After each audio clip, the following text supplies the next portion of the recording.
बुढ़ी काकी की कहानी। बुढ़ापा और बचपन दोनों ही एक समान होता है। बुढ़ी काकी के सभी अंग जवाब दे चुके थे। उनके पति देव और बेटा तरुण दोनों स्वर्गवासी हो चुके थे। सारी संपत्ति उन्होंने अपने भतीजे के नाम कर दी थी और उसी के साथ रहती थी। संपत्ति नाम कराते समय उनके भतीजे ने उनसे बहुत सारे वादे किए थे और बहुत बड़ी बड़ी बातें की थी। बाद में बुढ़ी काकी को 2 वक्त का खाना भी ठीक से नहीं मिलता था। यह सब देखकर वह खूब रोती थी। उनका भतीजा बुद्धिराम स्वभाव का सरल था और उतनी ही तेज थी उसकी पत्नी रूपा। माँ बाप का ऐसा हाल देखकर बच्चों का भी बुढ़ी काकी के साथ यही बर्ताव था। बुढ़ी काकी कई बार क्रोध में आकर उनको गाली देती तो रूपा सुन लेती तो उनको बहुत मार और गालियाँ देती। उसी कारणवश वह शांत रहना ही उचित समझती थी। पूरी परिवार में बुढ़ी काकी को जिससे लगाव था वो थी लाडली, बुद्धिराम की सबसे छोटी बेटी।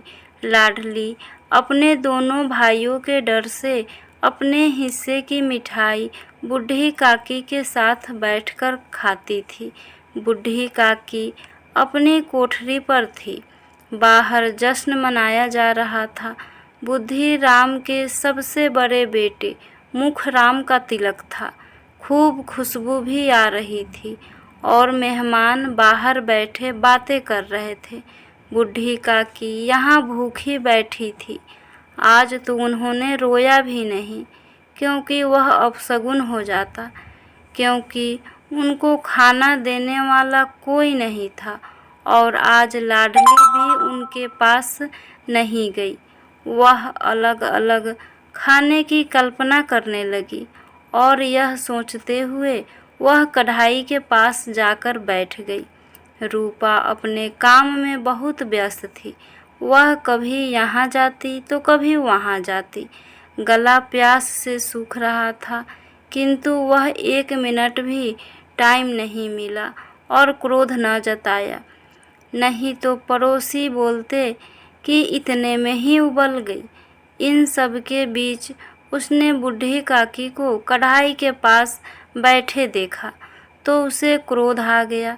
उन्हें दोनों हाथों से झटककर बोली, ऐसे पेट में आग लगे, पेट है कि गोदाम।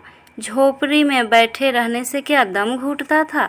अभी तक मेहमानों ने भी नहीं खाया और भगवान को भोग नहीं लगाया, तब तक धैर्य न हो सका। यहाँ लोगों को दिखाने के लिए आई है क्या? खाने को मैं नहीं दूंगी क्या? इधर उधर कुत्ते की तरह मुंह मारती फिरती हो। चुड़ैल न मरे न खाना छोड़े। हमारा नाम बेचने पर लगी है, नाक कटवा कर ही दम लेगी। इतनी ठूंसती है, न जाने कहाँ भस्म हो जाता है। भला चाहती हो तो जाकर कोठरी में बैठो। जब घर के लोग खाना खा लेंगे तब तुम्हें भी मिलेगा।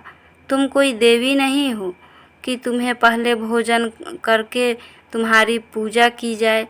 बुढ़ी काकी बिना कुछ कहे रेंगती हुई अंदर चली गई और बेचारी कर भी क्या सकती थी।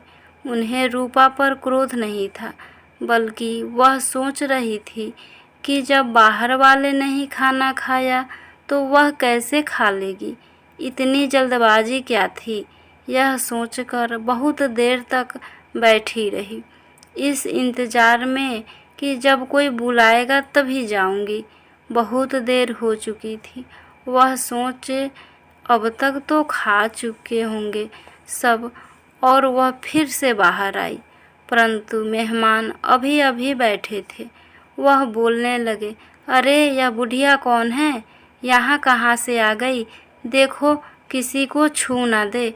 यह देखकर बुद्धिराम ने पूरी की थाल पटक दी और बुढ़ी काकी को एक अंधेरी कोठरी में धम से पटक दिया। अब तक सभी ने भोजन कर लिया था पर बुढ़ी काकी को कोई नहीं पूछा। लाडली बूढ़ी काकी से बहुत प्यार करती थी, पर वह उनके पास अपनी माँ के डर से जा न सकी। उसके मन में कई बातें आ रही थी और बूढ़ी काकी के साथ किया बर्ताव भी अच्छा नहीं लग रहा था।